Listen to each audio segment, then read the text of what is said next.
বিসমিল্লাহির রহমানির রহিম। প্রিয় শিক্ষার্থীবৃন্দ, আজকের অনলাইন ক্লাসে তোমাদেরকে স্বাগতম। আমি রুবেল খান, প্রভাষক, পদার্থবিজ্ঞান বিভাগ। আজকে আমরা ক্লাস করব আমাদের এই গত ক্লাসের অংশবিশেষ আর কি, সেটা হলো কির্চফের দ্বিতীয় সূত্র। তো কির্চফের দ্বিতীয় সূত্র পড়ার আগে আমরা কিছু বিষয় বলে নেই। আমরা গত ক্লাসে কির্চফের প্রথম সূত্র পড়েছিলাম, আংশিক পড়ানো হয়েছিল। আজকে ইনশাল্লাহ আমরা কির্চফের দ্বিতীয় সূত্রটা শেষ করব, পাশাপাশি আর কিছু অংশ আমরা চেষ্টা করব। এখন আমরা গত ক্লাসে কির্চফের প্রথম সূত্রটা পড়েছিলাম। কির্চফের সূত্রটা সেটা পড়েছিলাম যে এটা বলেছিলাম যে কির্চফের সূত্রটা মূলত ব্যবহার করা হয় যে জটিল বর্তনীর ক্ষেত্রে। অর্থাৎ জটিল বর্তনীটা হলো তোমার যেমন একটা বাড়িতে যখন আমরা কারেন্ট ব্যবহার করি তখন একাধিক তার সংযুক্ত থাকে। একাধিক তারটা হলো তোমার মনে করো একটার সাথে ফ্যান অ্যাডজাস্ট থাকে, একটার সাথে ফ্রিজ থাকে, একটার সাথে টেলিভিশন থাকে, একটার সাথে কম্পিউটার থাকে, এই অনেকগুলো সংযোগ থাকে। এই সবগুলো সংযোগের পরিবর্তে আমরা যখন সবগুলো সংযোগ যখন আমরা একসাথে করতে যাব তখন কিন্তু আমাদের এই ওমের সূত্র দিয়ে আমরা কাজ করতে পারবো না, তখন আমরা কির্চফের সূত্র ব্যবহার করব। তো বিজ্ঞানী কির্চফ উনি দুইটা সূত্র ব্যবহার করেছিলেন। দুইটা সূত্রে আমরা দেখি। প্রথম সূত্রটা যদিও আমাদের আলোচনা হয়েছিল, তো আমরা প্রথমে শিখি কির্চফের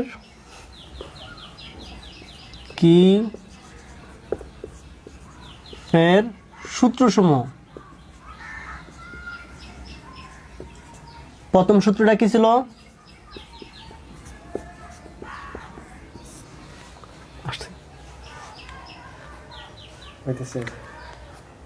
শব্দ আছে। কির্চফের প্রথম সূত্রটা হলো, আমরা বলেছিলাম মুক্ত বর্তনীতে মিলিত প্রবাহ মাত্রার বীজগাণিতিক যোগফল 0। এটা খুবই সুন্দর করে পড়ানো যায় যে মুক্ত বর্তনীতে বলতে আমরা এখানে বুঝবো আমরা যে সার্কিটটা ব্যবহার করব ওই সার্কিটটা থাকুক মুক্ত। এটা আমরা যদিও দেখানো হয়েছিল, আমরা আবার দেখব। ধরো এখানে আমরা 5টা প্রবাহ মাত্রা ব্যবহার করব। প্রথমটা I1, দ্বিতীয়টা I2, তৃতীয়টা I3, চতুর্থটা I4, পঞ্চম হচ্ছে I5। তো সেক্ষেত্রে মিলিত প্রবাহ মাত্রার বীজগাণিতিক যোগফল 0। তাহলে মিলিত প্রবাহ মাত্রা কোন জায়গায়? দেখো 1টা 2টা 3টা 4টা 5টা প্রবাহ মাত্রার মিলিত যোগফল হলো 0 বিন্দুতে। তুমি যদি এই 0 বিন্দুতে ধারে থাকো, দেখো যারা যারা আসতেছে তারা প্লাস, আর তোমার কাছ থেকে যারা চলে যাচ্ছে তারা হচ্ছে মাইনাস। তাহলে আমরা আমাদের সূত্রটা ব্যবহার করার জন্য আমরা এভাবে ইউজ করব যে মুক্ত বর্তনীতে মিলিত প্রবাহ মাত্রার বীজগাণিতিক যোগফল 0। অর্থাৎ মিলিত প্রবাহ মাত্রার বীজগাণিতিক যোগফল হলো এই। তাহলে আমরা প্রবাহ মাত্রাটার যোগফল আমাদের 0 বের হবে। তাহলে আমরা দেখি এখানে আমরা প্রথম অংশটা যেটা যদি আরেকটু সংযোগ বা সুন্দর করে লিখি, তাহলে I1 আমাদের দিকে আসতেছে, I2 আমাদের দিকে চলে যাচ্ছে, I3 আমাদের দিকে আসতেছে, I4 আমাদের কাছ থেকে দূরে চলে যাচ্ছে, তারপর I5 আমাদের দিকে আসতেছে। টোটাল ব্যালেন্সটা হবে 0। এবার আমরা যদি সূত্রটার সাথে মিলিয়ে রাখি যে বীজগাণিতিক যোগফল, তাহলে আমাদের এই যে বিয়োগফল তো লেখা যাবে না, এই যে যোগফল, বীজগাণিতিক যোগফল 0। অর্থাৎ I1, I3, I4, I5 আসতেছে, আর I2 আর I5 চলে যাচ্ছে। এটাকে যদি আমি আর একটু সুন্দর করে লিখি বা সাজিয়ে লিখি, তাহলে আমরা এইভাবে লিখব। যদিও এটা গত ক্লাসে আলোচনা করেছিল আংশিক, আজকে আমরা ভালো করে শিখব, যার কারণে আমরা এটা থেকে প্রশ্ন আসলে আমরা কি করি দিতে পারি। এবার দেখো যারা যারা প্লাস তারা এক পাশে থাকবে, যারা যারা মাইনাস তারা এক পাশে থাকবে। অর্থাৎ যারা চলে যাবে তারা এক পাশে থাকবে, যারা আসবে তারা এক পাশে থাকবে। তাহলে লক্ষ্য করো এই যে I1, I3, I5 তোমাদের দিকে আসতেছে, আর I2 I4 তোমাদের থেকে দূরে চলে যাচ্ছে।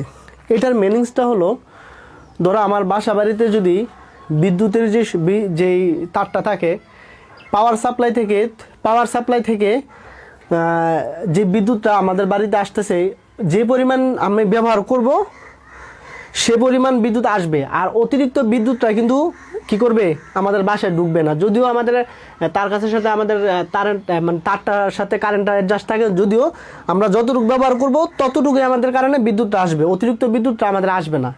তো এটা হচ্ছে কৃষকের প্রথম সূত্র। যারা আসবে তারা এক পাশে, আর যারা মানে আসা মানে এটা আসবো, আর তার সাথে সাথে আমরা কি করব, ব্যবহার করবো। এটা চলে যাওয়ার মানে হলো ব্যবহার করা। আমি যদি একটা ফ্যানের সুইচ অন করি সুইচটা, তো ফ্যানের সুইচটা অন করা মানে হলো এখানে ফ্যানটা চলতেছে, এই পরিমাণ বিদ্যুৎ তার কাছ থেকে আমাদের বাসায় আসতেছে। আমি লাইটটা অন করলাম, লাইটটা অন করার সাথে সাথে আমাদের এই লাইটটা কী করতেছে, বাতিটা যে জ্বলতেছে এটা আমাদের তার কাছ থেকে আসতেছে। কিন্তু যে পরিমাণ আসবো সেই পরিমাণ ব্যবহার করতে হবে। এটা আরেকটা সূত্রের মেসেজ হলো যে এই প্রবাহ মাত্রাটাকে তুমি স্থায়ীভাবে ধরে রাখতে পারবে না। এটা হচ্ছে কৃষকের প্রথম সূত্রের ব্যাখ্যা, যে তুমি কি করতে পারবা না, স্থায়ীভাবে ধরে রাখতে পারবা না। এটা হচ্ছে সূত্রের অংশবিশেষ। তো ধরে রাখতে না পারলে কি, যে পরিমাণ বিদ্যুৎ আসবে সেই পরিমাণ বিদ্যুৎ চলে যাবে। তুমি এখন প্রশ্ন করতে পারো যে স্যার তাহলে বিদ্যুৎটাকে আমরা ধরে রাখতে পারবো না? হ্যাঁ, বিদ্যুৎটাকে আমরা ধরে রাখতে পারবো, সেটা হচ্ছে অস্থায়ীভাবে। যেগুলো আমরা ধারক পড়েছিলাম অস্থায়ীভাবে, যেমন আমি মোবাইলটা চার্জ দিলাম রিচার্জেবল ব্যাটারিতে, কিছুক্ষণ মোবাইলটা 2-3 ঘন্টা চললো বা 2-3 দিন চললো। আবার দেখা যাচ্ছে আমি বাসায় অন্য যেই মানে রিচার্জেবল যে অংশগুলো আছে আমরা কি করতে পারি, সেই অংশগুলো আমরা অস্থায়ীভাবে চার্জ ধরে রাখতে পারি। তাহলে আশা করি আমরা ইনশাল্লাহ এই অংশটা পারবো। তাহলে এবার আমরা চলো কৃষকের দ্বিতীয় সূত্রটা লক্ষ্য করি। কৃষকের দ্বিতীয় সূত্রটা হলো,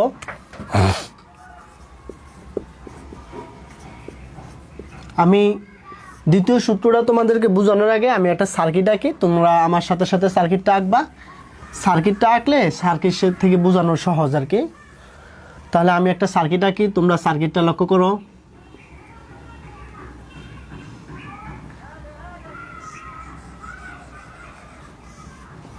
আমি প্রথমে এখানে 4টা রোধ ব্যবহার করব। এই যে আমি এভাবে 4টা রোধ ব্যবহার করতেছি, এটা বোঝানোর জন্য তোমরাও 4টা রোধ ব্যবহার করতে পারো। মাঝখানে আমরা একটা গ্যালভানোমিটার সংযুক্ত করে দিব, তার সাথে আমাদের ব্যাটারি এবং প্লাগ চাবিটাকে সংযুক্ত করে দেব। ব্যাটারির ধনাত্মক প্রান্ত থেকে বিদ্যুৎ প্রবাহিত হবে, ঋণাত্মক প্রান্তের মধ্যে দিয়ে বিদ্যুৎটা বের হয়ে আসবে, অর্থাৎ প্রবাহ মাত্রা হচ্ছে I। লক্ষ্য করো, এটা তো বি ব্যাটারি, এটা হচ্ছে প্লাগ চাবি কে। আমরা এখানে 4টা বিন্দু নেই, A B C D। এই 4টা বিন্দুতে আমরা AB অংশের রোধ হচ্ছে P, BC অংশের রোধ হচ্ছে Q, AD অংশের রোধ R,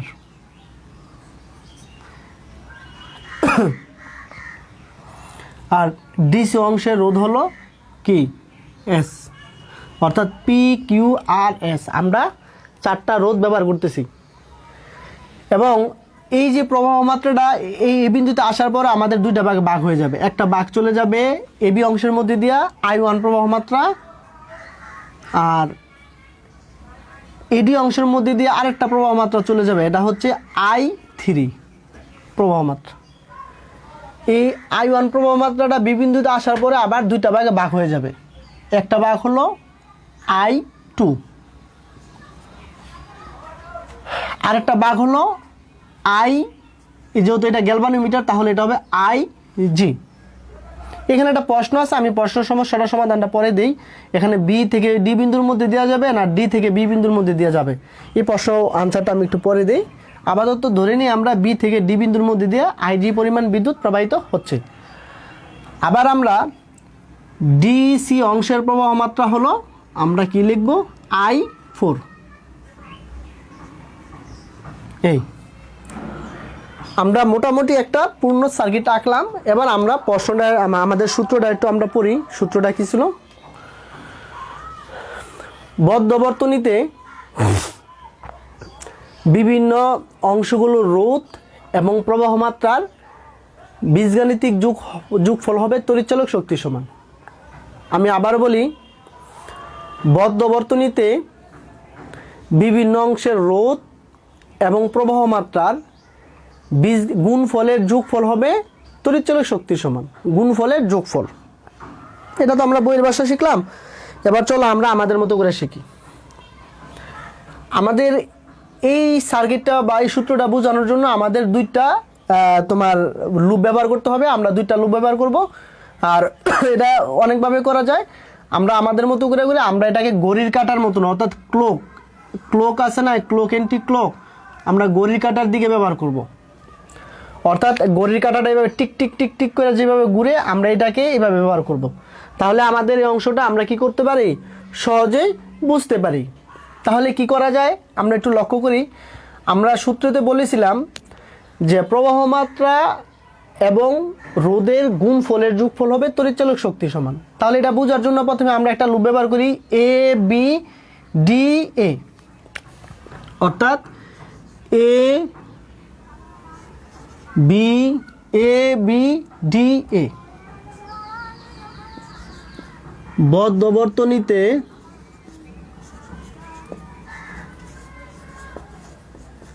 কির্চফের দ্বিতীয় সূত্র প্রয়োগ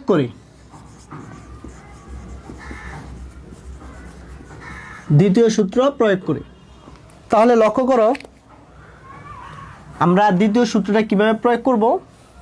বলা হয়েছে এ বি ডি এ।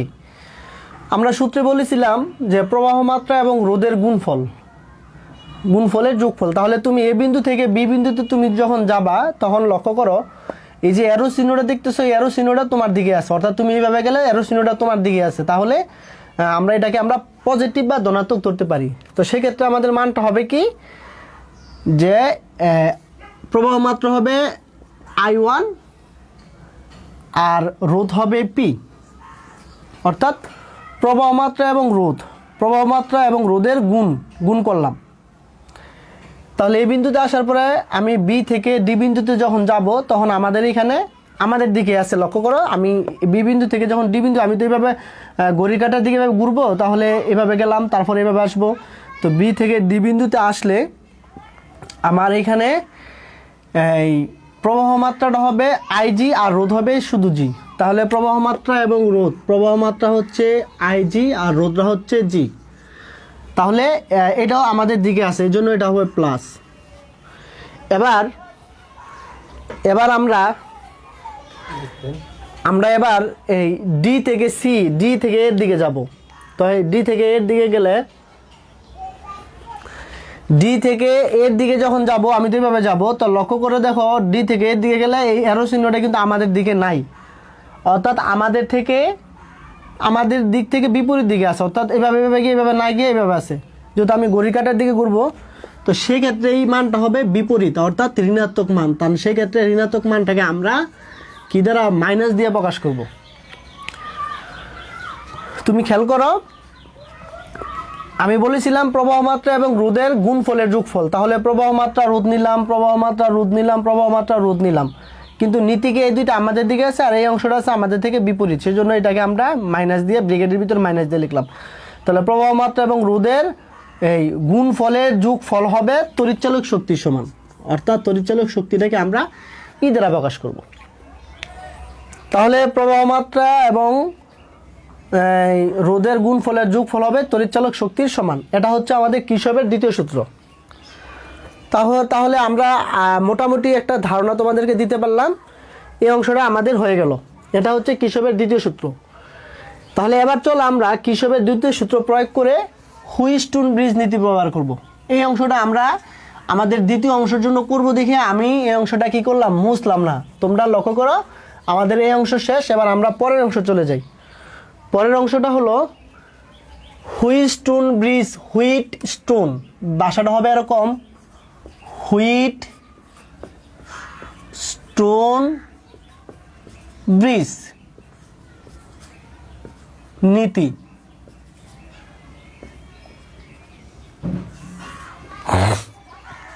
আমাদের পরের অংশটা হলো হুইটস্টোন ব্রিজ নীতি বা হুইটস্টোন ব্রিজটা কি। আমরা হুইটস্টোন ব্রিজটা যখন শিখব, হুইটস্টোন ব্রিজটা হলো এরকম, 4টা রোধকে আমরা এমনভাবে ব্যবহার করব, লক্ষ্য করো হুইটস্টোন ব্রিজটা কি 4টায় PQRS, 4টা রোধকে আমরা, অর্থাৎ হুইটস্টোন ব্রিজের শর্তই হলো 4টা রোধ। তাহলে 4টা রোধকে আমরা এমনভাবে ব্যবহার করব যেন যেই কোনো 2টা রোধের প্রথম প্রান্ত একটা সাধারণ বিন্দুতে, বাকি 2টা রোধের শেষ প্রান্ত একটা সাধারণ বিন্দুতে, এবং এদের মাঝখানে বলতে আমাদের এই যে বাকি এবং আরও 2টা রোধের, অর্থাৎ রোধ তো 4টাকে আমরা 2টাকে অ্যাডজাস্ট করলে আমরা 2টা বলে আরও 2টা অংশ পাইলাম, এবং বাকি 2টার মধ্যে দিয়ে যদি গ্যালভানোমিটার সংযুক্ত করলে যে ব্রিজ তৈরি করা হয় তাকে হুইটস্টোন ব্রিজ বলা হয়। আমি আবার বলি, 4টি রোধকে PQRS, 4টা রোধকে আমরা এমনভাবে সংযুক্ত করব যেন, 4টা রোধকে আমরা এমনভাবে সংযুক্ত করব যেন যে কোনো 2টা রোধের প্রথম প্রান্ত একটা সাধারণ বিন্দুতে, বাকি 2টা প্রান্ত আরেকটা সাধারণ বিন্দুতে সংযুক্ত করে এবং তাদের মাঝখানে যদি আমরা গ্যালভানোমিটারটা সংযুক্ত করে দেই, সংযুক্ত করলে যে ব্রিজ হয় তাকে বলে হুইটস্টোন ব্রিজ। এটা হচ্ছে আমাদের হুইটস্টোন ব্রিজের বৈশিষ্ট্য। তো চলো এবার হুইটস্টোন ব্রিজটা আমরা কি করব, কিসবের সূত্রের সাহায্যে হুইটস্টোন ব্রিজ নীতিটা প্রতিষ্ঠা করব। তাহলে হুইটস্টোন ব্রিজ নীতিটা পড়লাম, এবার হুইটস্টোন ব্রিজটাকে প্রতিষ্ঠা করব কার সূত্রের সাহায্যে, কিসবের সূত্রের সাহায্যে। তাহলে যদি আমরা কিসবের সূত্রটা ব্যবহার করি, লক্ষ্য করো কিসবের সূত্রটা যদি আমি ব্যবহার করি, তাহলে কিসবের সূত্রটা আমরা সবগুলো সূত্র ব্যবহার করব। তাহলে এবার আমরা যেটা লিখেছিলাম এটা আমরা ব্যবহার করব, কিন্তু এর আগে আমাদের এই অংশটা বাদ দিয়ে আমরা উপরের অংশটা লিখি। প্রথম অংশটা হলো কি, আমাদের শর্ত হলো হুইটস্টোন ব্রিজ নীতির সাহায্যে কিসবের সূত্র প্রতিষ্ঠা করা, কিসবের সূত্রের সাহায্যে হুইটস্টোন ব্রিজ নীতি প্রতিষ্ঠা করা। তাহলে আমরা কিভাবে প্রতিষ্ঠা করব, দেখো প্রথমে তুমি লিখবা বি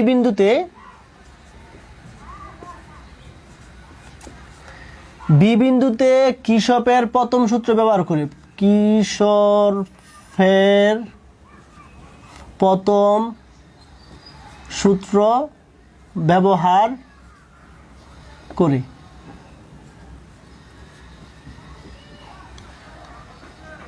বি বিন্দুতে যদি আমি কিসবের সূত্র প্রয়োগ করি বা ব্যবহার করি, সেক্ষেত্রে আমাদের বিষয়টা হলো কিসবের সূত্রটা কি ছিল, প্রথম সূত্রটা তোমরা মনে করে দেখো, সেটা হলো যে মুক্ত বর্তনীতে মিলিত প্রবাহ মাত্রার বীজগাণিতিক যোগফল 0। মুক্ত বর্তনীতে মিলিত প্রবাহ মাত্রার বীজগাণিতিক যোগফল 0। আমি যদি বি বিন্দুতে দাঁড়াই তাহলে লক্ষ্য করো আমাদের থেকে যারা আসবো তারা প্লাস, আমাদের কাছ থেকে যারা দূরে সরে যাবে তারা মাইনাস। তাহলে আমরা কি করলাম, দেখো বি বিন্দুতে আসলে I1 আসতেছে, তাহলে I1টাকে আমরা প্লাস দিলাম। তারপর এই আইজিটা আমাদের কাছ থেকে, তুমি যখন এই জায়গায় দাঁড়াবা, বি বিন্দুতে দাঁড়াবা, তাহলে আইজি তোমাদের কাছ থেকে দূরে সরে যাবে। তাহলে আইজিটাকে তুমি এভাবে মাইনাসের মাধ্যমে দেখাই দিবা, আইজিটা হবে এভাবে মাইনাসের মাধ্যমে দিবা। আর I2টাও তোমাদের কাছ থেকে দূরে সরে যাচ্ছে, তাহলে I2টাও কি হবে, মাইনাস হবে, মানে ব্রিকেটের ভিতর মাইনাস দিয়ে 0। এবার তুমি এটাকে আরেকটু সংযুক্ত করে দাও, তাহলে I2 মাইনাস আইজি,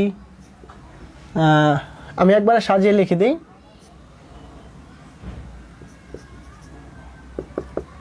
এটাকে আমরা 1 নং সমীকরণ ব্যবহার করলাম।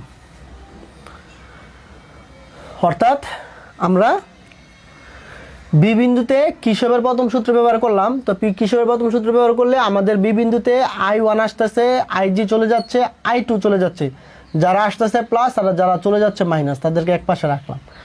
এটা হলো আমাদের 1 নং সমীকরণ। এবার আমরা আরেকটু কাজ করব, সেটা হলো ডি বিন্দুতে কিসবের প্রথম সূত্র ব্যবহার করব, ডি বিন্দুতে। তাহলে ডি বিন্দুতে কি, আবার ডি বিন্দুতে যখন কিসবের প্রথম সূত্র ব্যবহার করবা, ডি বিন্দুতে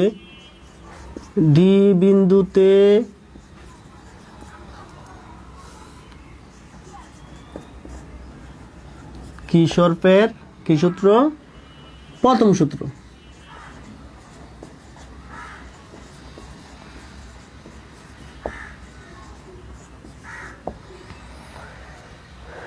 বি বিন্দুতে ডি বিন্দুতে কিশোরের প্রথম সূত্র ব্যবহার করে আমরা আবার লক্ষ্য করো ডি বিন্দুতে যখন এখানে দাঁড়াবো তখন আমাদের আই থ্রি আসতেছে, তাহলে আই থ্রিটা হবে প্লাস আইজিটা আসতেছে, তাহলে এটা প্লাস, আর আই ফোরটা আমাদের কাছ থেকে দূরে সরে যাচ্ছে, তাহলে এটাকে একবার আমরা ব্যালেন্স করে ওই পাশে পাঠিয়ে দেই। এটা হবে আমাদের 2 নং সমীকরণ। ডি বিন্দুতে আমরা এই দুইটা আসতেছে, এটা চলে যাচ্ছে, এই জন্য আমরা এটা ব্যবহার করব 2 নং সমীকরণ। এবার আমরা 1 এবং 2 এটা রেখে দিলাম। এবার আমরা তোমরা একটু লিখে নাও আমাদের সুবিধার জন্য, আমরা একটু পরে আমাদের কাজে লাগবে। এবার ওই যে আমরা বলবো যে এ বিন্দুতে এ বি, এবার কি লিখবো, এ বি ডি এ বদ্ধ বর্তনীতে কিশোরের দ্বিতীয় সূত্র প্রয়োগ করে পাই। এ বি ডি এ বদ্ধ বর্তনীতে কিশোরের, তোমরা খাতার মধ্যে আশা করি লেখছো, এই অংশটা আমাদের দরকার হবে। তো এ বি ডি এ কিশোরের দ্বিতীয় সূত্র যখন প্রয়োগ করবা তখন তোমার এই দুইটা আসতেছে, তাহলে এই দুইটা ঘড়ি কাটার দিকে, এই দুইটা ঘড়ি কাটার দিকে হলে, অর্থাৎ কিশোরের দ্বিতীয় সূত্র প্রয়োগ করলে আমরা কি লিখবো, ঘড়ি কাটার দিকে প্রবাহ মাত্রা রোধ গুণ করবো, তাহলে প্রবাহ মাত্রা রোধ করলে তাহলে হবে I1P আমাদের দিকে আসতেছে, IGG এটাও আমাদের দিকে আসতেছে, আর এটা আমাদের দিকে আমাদের দিক থেকে বিপরীত, অর্থাৎ এটা হবে মাইনাস। তো মাইনাসটা হলে আমরা কি লিখবো, এটা এভাবে লিখে দেব I3R সমান সমান তড়িৎচালক শক্তি সমান। এখানে লক্ষণীয় হলো তড়িৎচালক শক্তির মান সবসময় 0 থাকে, তখন আমরা এটাকে 0 দিয়ে ব্যালেন্স করে দেব। তাহলে 0 দিয়ে ব্যালেন্স করলে তাহলে আমাদের বিষয়টা হবে এরকম I1P প্লাস IGG সমান সমান I3R, এটাকে আমরা 3 নং সমীকরণ লিখব। আবার BCDB বদ্ধ বর্তনীতে কিশোরের দ্বিতীয় সূত্র প্রয়োগ করে পাই। BCDB যখন আমরা লিখব তখন আমাদের অংশটা এখানে লিখে দিই, এখানে লেখা দিলে তো হবে না। আচ্ছা, আমরা এই অংশটাই মুছে দেই, এটা আমরা পুরো অংশটা মুছে দিই, আমাদের প্রয়োগের কাজে লাগবে, আমরা লিখে নিই। অর্থাৎ BCDB বদ্ধ বর্তনীতে কিশোরের দ্বিতীয় সূত্র প্রয়োগ করে পাই। তো দ্বিতীয় সূত্র প্রয়োগ করলে আমাদের দিকে এটা আসতেছে, এইভাবে যদি যাও তাহলে I2Q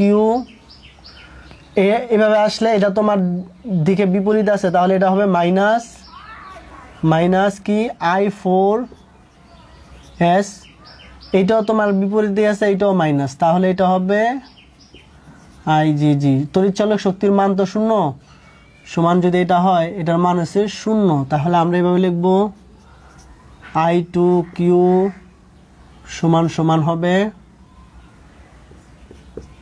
I4S প্লাস IGG, এটাকে আমরা 4 নং সমীকরণের মাধ্যমে প্রকাশ করব। এবার এই 4টা সমীকরণ, অর্থাৎ আমরা বি বিন্দুতে কিশোরের প্রথম সূত্র, ডি বিন্দুতে কিশোরের প্রথম সূত্র, এ বি ডি এ কিশোরের দ্বিতীয় সূত্র, বি সি ডি এ কিশোরের দ্বিতীয় সূত্র প্রয়োগ করলে আমরা 4টা সমীকরণ পাই। এবার লক্ষ্য করো, এই অংশটা আমাদের ভালো করে বুঝতে হবে যে এ বিন্দু থেকে যখন আমরা প্রবাহ মাত্রার 2টা ভাগে ভাগ করে দিলাম, একটা I1 একটা I3, তাহলে I1টা বি বিন্দুতে, I3টা ডি বিন্দুতে আসার পর লক্ষ্য করো এখানে আবার 2টা ভাগে ভাগ হয়ে গেছে, একটা ভাগ গেছে বি থেকে সি বিন্দুর মধ্যে, আর একটা ভাগ গেছে বি থেকে ডি বিন্দুর মধ্যে। এখন A1 থেকে বি প্রবাহ মাত্রাটা যখন ডি বিন্দুতে আসলো তখন এখানেও কিন্তু 2টা ভাগে ভাগ হয়ে যাওয়ার কথা, একটা ভাগ যাওয়ার কথা সি থেকে ডি এর মধ্যে, ডি থেকে সি এর মধ্যে, আরেকটা ভাগ কিন্তু বি বিন্দু থেকে ডি বিন্দুতে যাওয়ার কথা। এই জন্য আমরা কি করি, যার বিভবের মান বেশি তাকে আমরা কি করি, বেশি রাখি। অর্থাৎ এখানে শর্ত হলো আমাদের বি বিন্দুর বিভব বিডি বিন্দুর বিভব থেকে বড়, এই শর্তটা দিলে একমাত্র বি বিন্দু থেকে ডি বিন্দুর মধ্যে দিয়ে বিদ্যুৎ প্রবাহিত হবে। অন্যথায় যদি শর্তটা এমন হয় তাহলে কিন্তু তোমার অর্থাৎ ডি বিন্দুর মধ্যে দিয়ে বিভবের মান বেশি হলে তাহলে এরো চিহ্নটা এভাবে হবে, এভাবে আছে তো এভাবে হবে, কিন্তু আমরা ধরে নিলাম আপাতত এই শর্তটা আমরা কি করছি, প্রয়োগ করা হয়েছে। এবার তোমাকে যদি বলা হয় যে সাম্য অবস্থায় যদি বলা হয় সাম্য অবস্থায়,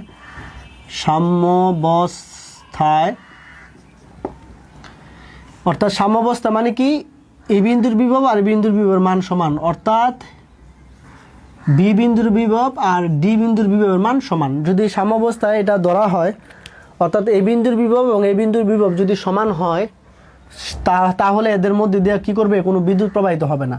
তো বিদ্যুৎ প্রবাহিত না হলে সাম্যাবস্থায় হলে এখানে আমাদের কি আইজির মান হবে 0। এটা হচ্ছে আমাদের শর্ত। অর্থাৎ বি বিন্দু এবং ডি বিন্দুর মধ্যে দিয়ে যদি বিদ্যুৎ প্রবাহিত মানে বিভব পার্থক্য 0 হয় তাহলে প্রবাহ মাত্রা মান হবে কি 0। তাহলে 0 হলে আমরা কি করতে পারি, এই সাম্যাবস্থায় আইজি সমান 0। আর আমরা যে অলরেডি যে 4টা সমীকরণ ব্যবহার করেছিলাম, এই 4টা সমীকরণের মধ্যে আমরা এই মানগুলো বসিয়ে পাবো। অর্থাৎ আইজি এর মান 1, 2, 3 এবং 4 নং সমীকরণ হতে পাই। লক্ষ্য করে আমরা 1 নং সমীকরণটা মনে এইভাবে লিখেছিলাম, এইভাবে লিখছিলাম আইজি প্লাস আইজি সমান সমান এইভাবে হয় নাই, অর্থাৎ বি বিন্দুতে আসছে, তো এটা আসছিল, এটা 1 নং সমীকরণটা ছিল এরকম। 1 নং সমীকরণটা I1 সমান লিখেছিলাম I2 প্লাস আইজি, এরকম লিখেছিলাম।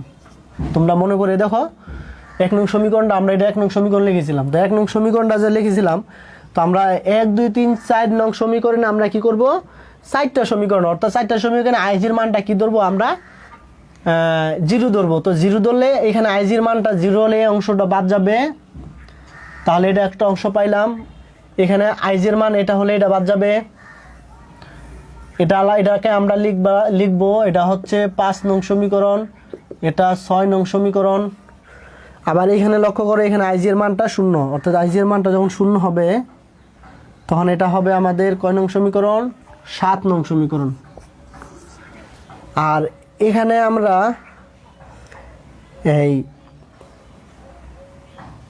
এই অংশটা দেখো, আইজির মানটাকে যখন আমরা ভ্যানিশ করে দিব, এই অংশটা আমাদের দরকার নয়। আইজির মানটা যখন আমরা ভ্যানিশ করে দিব তখন আইজির মানটা 0 হয়ে গেলে এই অংশটা হবে, অর্থাৎ আমাদের I1P সমান হচ্ছে I3P। এইটাকে ধরবো আমরা 8 নং সমীকরণ। অর্থাৎ 4টা সমীকরণে আমরা আইজি সমান কি ধরবো, 0 ধরবো। তাহলে 0 ধরলে এবার আমরা আরেকটু কাজ করি, এবার আমাদের আর এই অংশটা দরকার হবে না, এটা মুছে দেই। এবার দেখো আমরা কি করতে পারি, আমরা 6 নং ভাগ কয় নং, 8 নং, 6 নং রে 8 নং দ্বারা ভাগ করলে কি পাই, 6 নং সমীকরণটা ছিল এরকম I2Q ভাগ এটা হলো I1P। আর আমরা এই অংশটা পাবো, অর্থাৎ এইভাবে না, আমরা এইভাবে নিলে সুন্দর হয়, 8 নং রে 6 নং দ্বারা ভাগ করি, তাহলে আমাদের অংশটা সুন্দর হয়। অর্থাৎ আমরা এইভাবে লিখবো,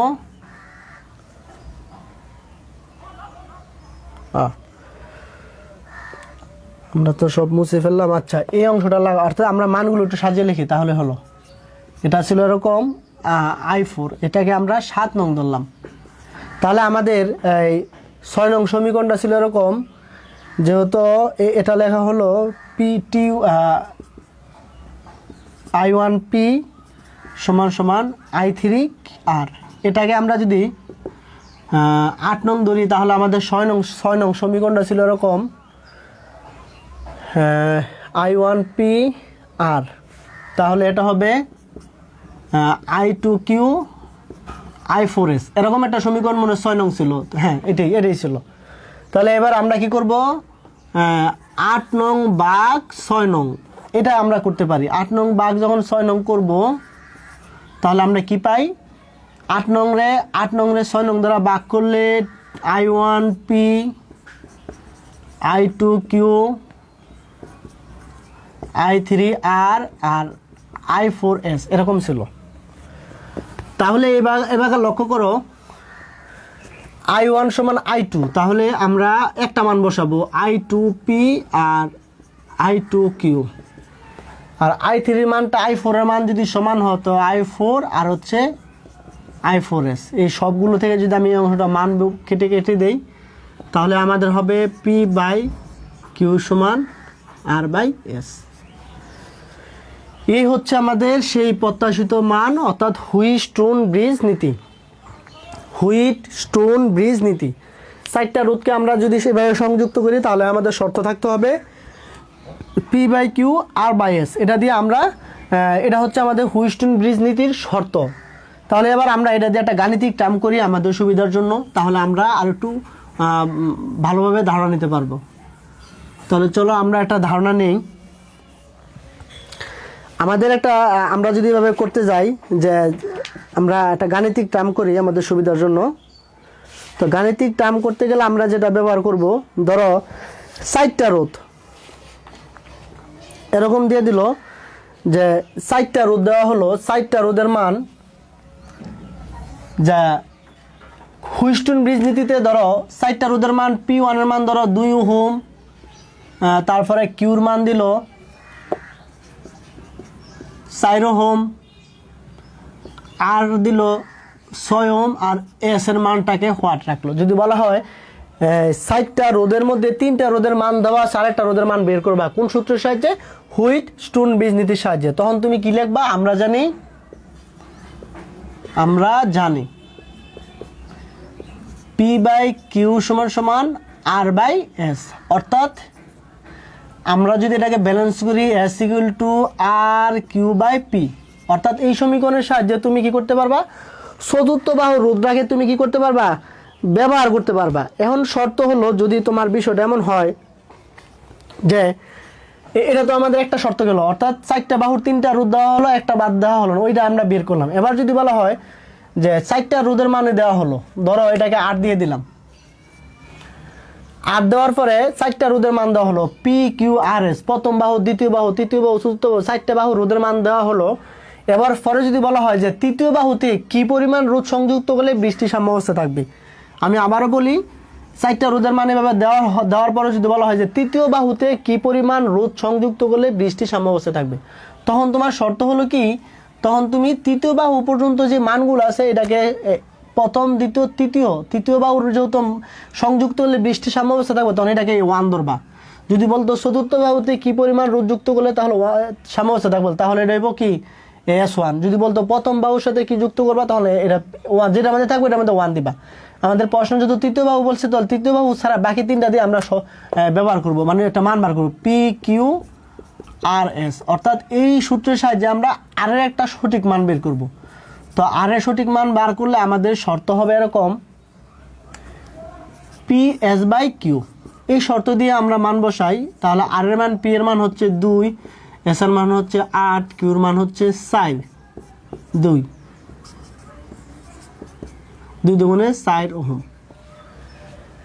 এখন তোমার যদি শর্ত হয় যেহেতু তুমি এইভাবে লিখবা, যেহেতু এই শর্ত বড় কাটায় এই অংশটা বড়। লক্ষ্য করো, তোমার যদি শর্তটা এমন হয়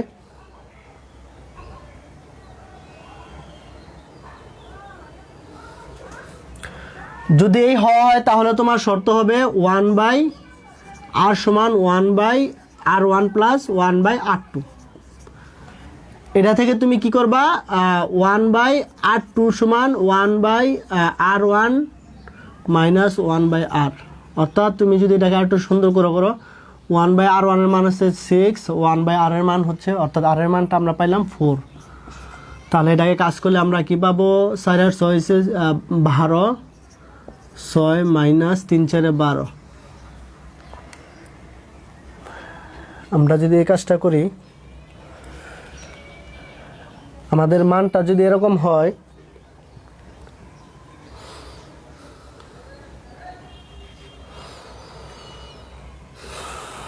তাহলে খেয়াল করো আমরা এমন একটা পাই, এই শর্তটা ব্যবহার করব। তাহলে R2 সমান হয়েছে, এখানে আমাদের শর্তটা মনে হয় ভুল হয়েছে, এখানে শর্তটা ভুল হয়েছে, আমরা ঠিক করি। R2 সমান 1/R মাইনাস 1/R1, সব ঠিক আছে, তাহলে এভাবে হবে। তাহলে 1/R এর মান হচ্ছে 4 আর 1/R1 এর মান হচ্ছে 6। এখন ঠিক আছে, তাহলে আমরা কি করব? 12, 3 4 12, 6 2 12, 1/12, অর্থাৎ R2 সমান হচ্ছে 12 ওহম। এখন যদি শর্ত হয় যে তৃতীয় বাহুর সাথে যদি আমি কি পরিমাণ 12 রোধ যদি সমান্তরালে সংযুক্ত করি, যে সমান্তরাল সংযুক্ত করলে বৃষ্টি সাম্য অবস্থায় থাকবে। এখন এটা ঠিক আছে। এখন যদি তোমার শর্ত এমন না হয়ে, সাপোজ যদি প্রশ্ন এমন হতো, যদি অন্য একটা অঙ্ক এভাবে যদি থাকতো, যে এভাবে থাকতো, তাহলে কি করতা? এটা তো সমান্তরাল করছে, তাহলে এটা হলো শ্রেণী। তখন তুমি কি করবা? R1 প্লাস R2, তখন এই শর্ত হলে শ্রেণী দেওয়া করবা, অর্থাৎ R2 সমান R/R1। তাহলে আর এর মানটা যা হয় একটা মান আসবে, তখন তুমি এটা কি করবা, এই শর্ত হলে সমান্তরাল, এই শর্ত হলে শ্রেণী। আজকের ক্লাসটা মোটামুটি একটু বড় হয়ে গেছে, বড় মানে কি এই অংশটা আমাদের শেষ করা দরকার ছিল।